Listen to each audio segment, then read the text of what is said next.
السلام علیکم dear students, میں آپ کی اسلامیات کی ٹیچر ہوں۔ اس سے پہلے ویڈیو میں ہم نے ناظرہ میں تیسرا کلمہ ترجمہ پڑھ لیا تھا، ساتھ میں ہم نے قاعدہ نمبر 6 بھی مکمل کر لیا تھا۔ آج ہم مڈ ٹرم کا 5واں سبق پڑھیں گے، تو سبق کی طرف آتے ہیں۔ یہ ہے کتاب صفحہ نمبر 68 یعنی 68، اور یہ ہے سبق نمبر 15، اور یہ ہمارے مڈ ٹرم کا 5واں سبق ہے۔ سبق کا نام ہے سنت کلمات۔ سنت کے معنی ہیں پیغمبر خدا کا عمل اور فعل، یعنی ان کی عادات، ان کے کام کرنے کے طریقے۔ کلمات کلمہ کی جمع ہے، اور اس کے معنی ہیں باتیں، یعنی وہ باتیں جس میں ہمارے پیارے نبی صلی اللہ علیہ وسلم نے اللہ کا ذکر کیا، یعنی سنت کلمات۔ تو ڈیئر اسٹوڈنٹس، سبق شروع کرنے سے پہلے ہم تھوڑی سی وضاحت کر لیتے ہیں کہ سنت کلمات کیا ہیں۔ آپ جانتے ہیں کہ ہمارے پیارے نبی صلی اللہ علیہ وآلہ وسلم کا نام حضرت محمد صلی اللہ علیہ وآلہ وسلم ہے، اور وہ اللہ کے آخری نبی ہیں، ان کے بعد کوئی نبی نہیں آئے گا۔ ڈیئر اسٹوڈنٹس، ہمارے نبی صلی اللہ علیہ وآلہ وسلم دنیا کے عظیم ترین انسان ہیں، اور ان کے اخلاق ہمارے لیے نمونہ یعنی مثال ہیں۔ ہمیں چاہیے کہ ہم پیارے نبی صلی اللہ علیہ وآلہ وسلم کی زندگی کے طریقوں کے مطابق زندگی گزاریں۔ نبی صلی اللہ علیہ وآلہ وسلم کا عمل یعنی ان کے کام کرنے کے طریقے، ان کی جو عادات ہیں وہ ہمارے لیے سنت ہیں، اور ہمیں سنت رسول صلی اللہ علیہ وآلہ وسلم کے مطابق زندگی گزارنی چاہیے۔ جب ہم زندگی میں سنت کے طریقے اختیار کرتے ہیں تو اس سے ہمیں نیکیاں ملتی ہیں۔ ہمارے نبی صلی اللہ علیہ وسلم کی عادت تھی کہ ہر کام میں اللہ کو یاد کرتے، یعنی دعا کرتے، اور مسلمانوں کو بھی اسی طرح کرنے کو فرماتے۔ اس سے ایک تو ہمارا کام آسان ہو جاتا ہے، دوسرا وہ صحیح طریقے سے ہو جاتا ہے، شیطان ہم سے دور ہو جاتا ہے، اور ہم پریشانی کا شکار نہیں ہوتے، نیکیاں بھی ہمیں ملتی ہیں، اور سب سے بڑی بات یہ ہے کہ اللہ تعالی ہم سے خوش ہوتا ہے۔ تو ڈیئر اسٹوڈنٹس، کیونکہ جب ہم اللہ سے دعا مانگتے ہیں تو اللہ بہت خوش ہوتا ہے، اور وہ ہماری مدد ضرور کرتا ہے۔ ہمارے پیارے نبی صلی اللہ علیہ وسلم نے ہمیں روزمرہ یعنی روزانہ کی جو زندگی ہے اس میں استعمال ہونے والے کلمات بتائے ہیں، جن کے پڑھنے سے ہمارے کاموں میں برکت آتی ہے اور آسانی پیدا ہو جاتی ہے۔ اللہ شیطان سے ہماری حفاظت فرماتا ہے، جو کہ ہمارا دشمن ہے اور ہر وقت ہمیں نقصان پہنچانے کی کوشش میں رہتا ہے۔ تو ان سے بچنے کے لیے ہمیں سنت کلمات کی مدد لینی چاہیے۔ تو ڈیئر اسٹوڈنٹس، ان میں سے کچھ کلمات ہمارے آج کے سبق میں شامل ہیں، تو آئیے کہ پڑھیں کہ یہ کون سے کلمات ہیں اور کن موقعوں پر ہمیں یہ کلمات پڑھنے چاہیے۔ ڈیئر اسٹوڈنٹس، یہ ہے سنت کلمات۔ اس پکچر میں آپ دیکھ رہے ہیں ایک چھوٹی بچی ہے اور ساتھ میں اس کا بھائی ہے۔ اس نے بھائی کا کھلونا لیا ہوا ہے، اس سے کھیل رہی ہے، اور بھائی اس پہ غصے کر رہا ہے، ڈانٹ رہا ہے اس کو۔ تو یہ ایک شیطانی عمل ہے، غصہ کرنا، ڈانٹنا، کیونکہ غصے میں ہم کوئی غلط الفاظ زبان سے نکال سکتے ہیں، یا ہم دوسرے کو نقصان بھی پہنچا سکتے ہیں۔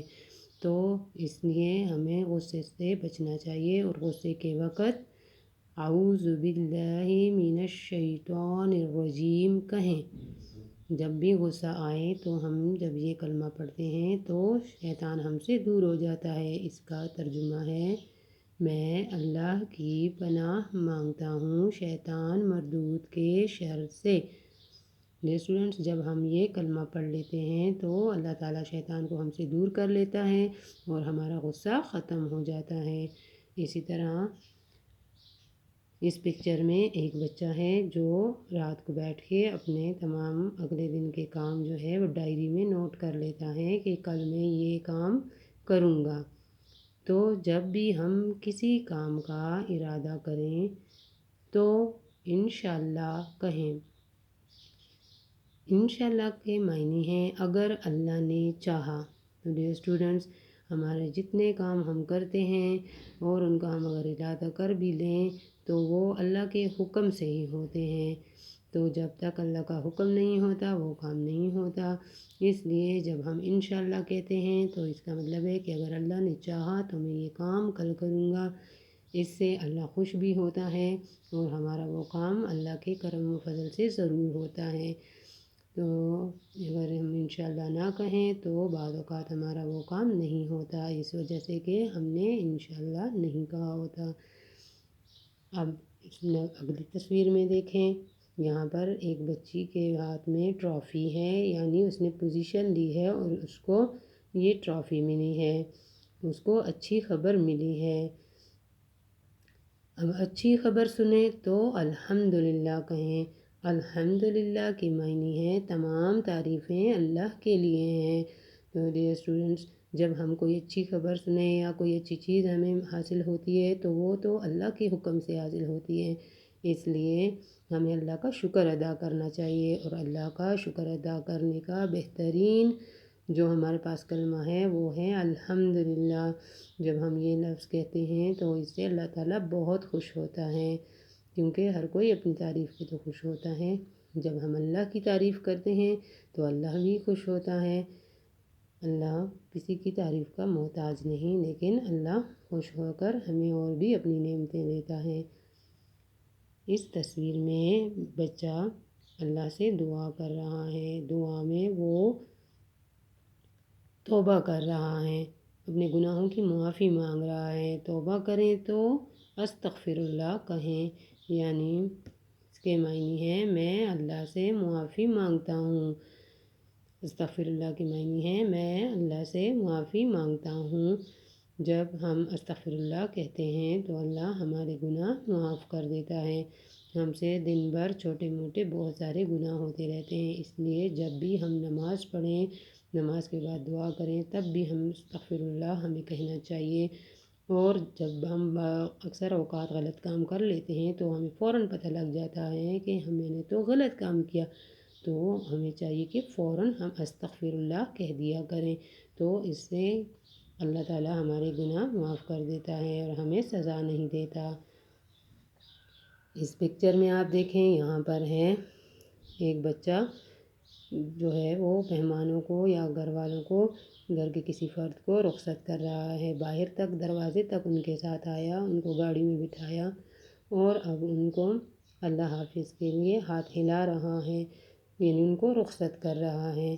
کسی کو رخصت کرتے وقت فی امان اللہ کہیں۔ فی امان اللہ کے معنی ہے اللہ کی حفاظت میں۔ جب ہم یہ الفاظ کہتے ہیں تو اللہ تعالیٰ اس کی حفاظت فرماتا ہے۔ اسٹوڈنٹس، اس تصویر میں یہ بچہ اس گاڑی کو دیکھ کر بہت خوش ہوا اور اس کی تعریف کر رہا ہے، اس کو اچھی لگی ہے۔ تو کسی چیز کی تعریف کریں تو ماشاء اللہ کہیں۔ ماشاء اللہ کے معنی ہے جو اللہ نے چاہا، یعنی اللہ نے چاہا تو اللہ نے اس کو خوبصورت بنا دیا۔ اب اللہ تعالیٰ جو چیز جیسے بنانا چاہتا ہے وہ بناتا ہے، اس لیے یہ چیز کی تعریف کرتے وقت ہمیں ماشاء اللہ کہنا چاہیے۔ ڈیئر اسٹوڈنٹس، آپ کو یقیناً سمجھ آئی ہوگی، دوبارہ سے ان کو پڑھتے ہیں۔ سنت کلمات، غصہ کے وقت اعوذ باللہ من الشیطان الرجیم کہیں۔ کسی کام کا ارادہ کریں تو انشاءاللہ کہیں۔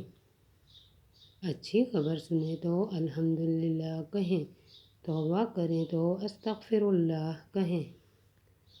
کسی کو رخصت کریں تو فی امان اللہ کہیں۔ کسی چیز کی تعریف کریں تو ماشاء اللہ کہیں۔ تو ڈیئر اسٹوڈنٹس، اور یہ ہمارا چیپٹر آج مکمل ہو گیا، اس کی مشق ہم اگلی ویڈیو میں کریں گے، تب تک کے لیے اللہ حافظ۔